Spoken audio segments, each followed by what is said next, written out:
दोस्तों आज की वीडियो में एक बार मैं फिर से बात करूंगी लेटेस्ट जजमेंट जो कि मेंटेनेंस से रिलेटेड है, दिल्ली हाई कोर्ट का है।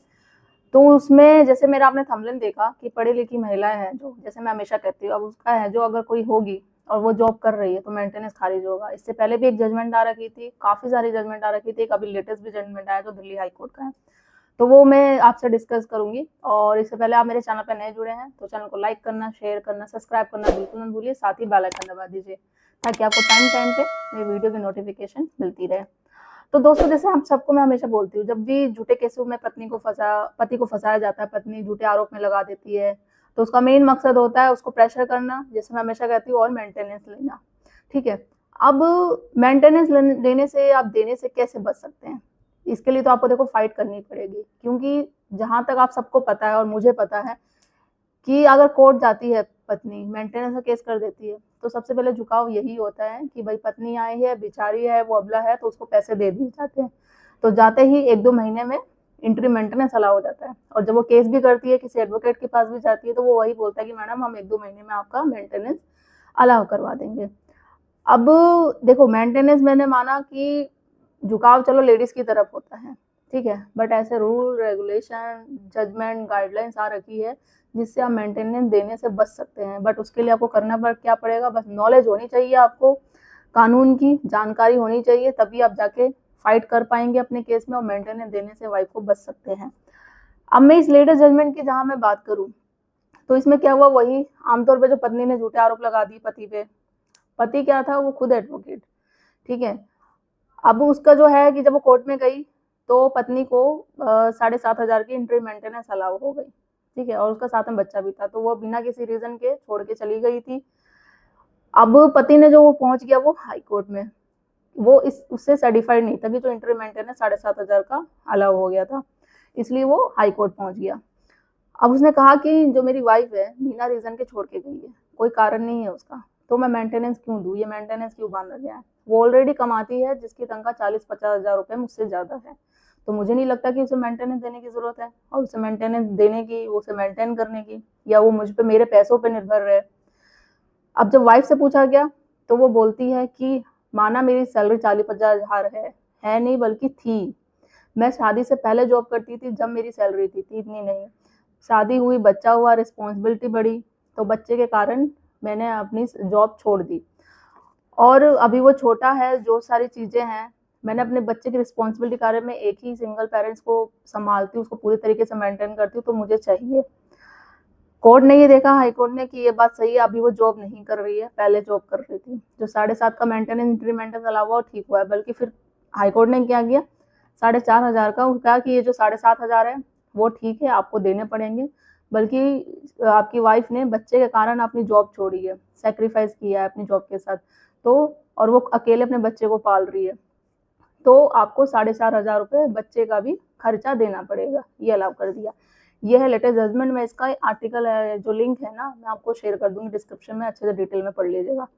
अब देखो बात करते हैं, माना कि वाइफ ने जॉब छोड़ दी, अपना करियर छोड़ा बच्चे के लिए, मोस्टली यही होता है केसों में, ठीक है, कि वो कर रही, अब इतने सालों से वो कैसे बच्चे को मेंटेन कर रही थी, अपने आप को कैसे डिपेंड कर रही थी।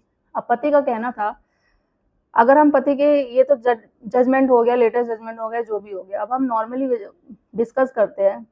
आप भी अगर कुछ राय होगी, कुछ आपकी क्वेरी होगी, कमेंट में करके जरूर बताना मुझे कि आपकी क्या राय है जजमेंट के बारे में, जो ये हाई कोर्ट का फैसला था।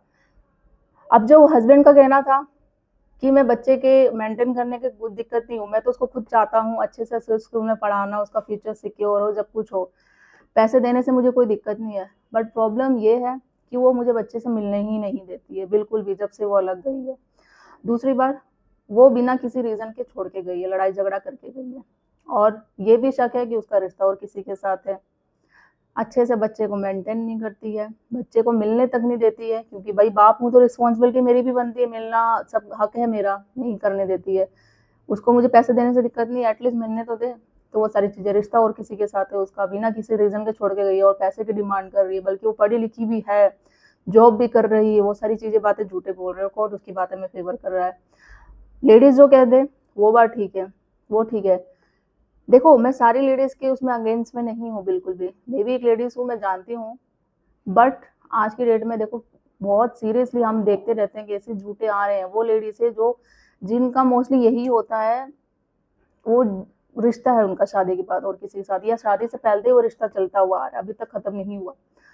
अब वो शादी को कंटिन्यू अपना नहीं करना चाहती, ठीक है, तो किसी ना किसी बहाने से अलग हो जाना, लड़ाई झगड़ा करना, फिर चले जाना, उस रिश्ते को अपना कंटिन्यू करना, ये शादी के बाद उसका संबंध और किसी के साथ हुआ है तो इस कारण अपनी शादी को ना करना, तो किसी ना किसी बातों पर एलिगेशन लगाना, फिर हस्बैंड से फाइट करना, मायके चले जाना, फिर पैसे लेके उसी पे केसेस करना, और अपना जो रिश्ता है उनका अडल्ट्री में जो वाइफ है वो कंटिन्यू करना। तो ये रीज़न होते हैं। मैं उन महिलाओं की बात करती हूँ, वो नहीं जो जिनके साथ सच में अत्याचार होता है। आप अपने साथ साथ वो क्या करती है, जब शादी आपको नहीं करनी है, आप 2 ज़िंदगी खराब कर रहे हो, उसके साथ आपका बच्चा होता है, बच्चे का भी फ्यूचर खराब हो रहा है। आप अपनी लाइफ के लिए आगे आपका क्या करना है क्या नहीं कुछ डिसाइड नहीं है, बट एटलीस्ट आप अपने बच्चे का सोचो। आप दोनों के चक्कर में बच्चे का फ्यूचर खराब हो रहा है, वो कहाँ जाएगा? माँ के पास रहेगा, पेरेंट्स के पास रहेगा, आप दोनों झगड़ते रहोगे, चाइल्ड कस्टडी करोगे, एक दिन कोर्ट में बच्चे को भी बुलाया जाएगा, उस पे क्या आएगा? बच्चे अभी अभी इसी उम्र से वो मेंटली डिस्टर्ब हो जाएगा, आगे जाके किस पे फोकस कर पाएगा, क्या कर पाएगा? कोर्ट में जाना, थाने कोर्ट कचहरी में जाना, तो ये भी एक इम्पैक्ट गलत पड़ता है। तो हमेशा यही होता है कि जिस तरीके से है देखा जाता है, अब ये पता नहीं किस तरीके से हाईकोर्ट ने क्या फैसला किया, बट सारी चीज़ें 2 पक्ष देखना चाहिए था। माना कि अब वो वाइफ है, पूरी इंक्वायरी करनी चाहिए थी, सारी चीज़ें देखनी चाहिए थी कि भाई हर तरीके से ज़रूरी नहीं है कि वाइफ ठीक हो और हस्बैंड गलत हो।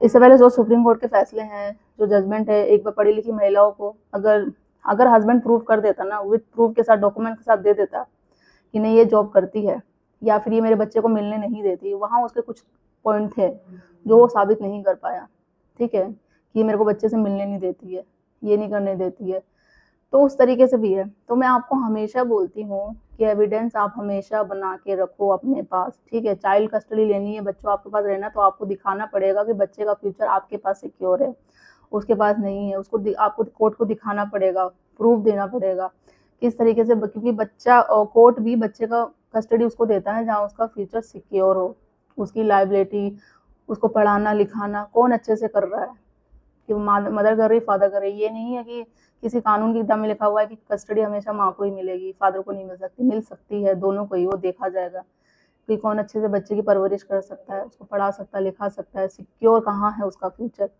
तो उस तरीके से आपको दिखाना पड़ेगा कि आपकी वाइफ नहीं कर सकती है, और मिलने का एक हक है आपको, आप उसके फादर है, महीने में मिलो, वीकेंड में मिलो, छुट्टियाँ होती है, विजिटिंग राइट का आपको हक है, उसके लिए आपको अप्लाई करना पड़ेगा। अगर ऐसा कोई करता है, आपकी वाइफ नहीं देती, आपके ससुराल वाले, तो आप कोर्ट में एक्शन ले सकते हैं, एप्लीकेशन डाल सकते हैं, कंप्लेन भी कर सकते हैं। तो ये चीज़ें हैं। आपकी क्या राय है इस जजमेंट में, कमेंट में करके ज़रूर बताइएगा। बस आपको फाइट करनी है, ये नहीं कि पीछे हटना, एविडेंस रखो, स्ट्रॉन्ग रखो। मेंटेन लेना देने के लिए बहुत सारे रीज़न है, बहुत सारे कारण है, उस तरीके से आप फाइट करते रहो, तो देखना जीत जरूर आपकी होगी। आई होप आपको वीडियो अच्छी लगी होगी। अच्छी लगी तो चैनल को लाइक करना, शेयर करना, सब्सक्राइब करना बिल्कुल मत भूलिए। जल्दी मिलती हूँ मैं कैसे इन्फॉर्मेटिव वीडियो का, तब तक के लिए थैंक यू।